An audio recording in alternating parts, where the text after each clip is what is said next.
আনোয়ারের মানুষ অলি বান্ধব মানুষ। আনোয়ারবাসী এত ধন্য, তাদের মধ্যে আল্লাহর ওলি মোহসেন আউলিয়া বাবা সিংহাসন সাজায় শুয়ে আছে। মারহাবা বলে না কেন?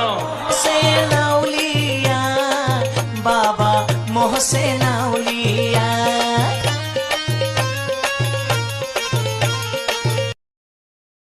আনোয়ারের মানুষ অলি বান্ধব মানুষ।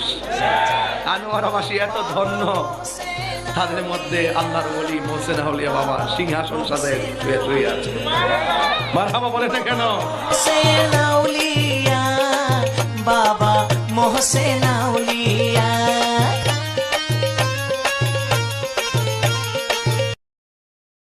আনোয়ারের মানুষ অলি বান্ধব মানুষ। আনোয়ারবাসী এত ধন্য, তাদের মধ্যে আল্লাহর ওলি মোহসেন আউলিয়া বাবা সিংহাসন সাজায় শুয়ে আছে। মারহাবা বলে না কেন? মোহসেন আউলিয়া বাবা মোহসেন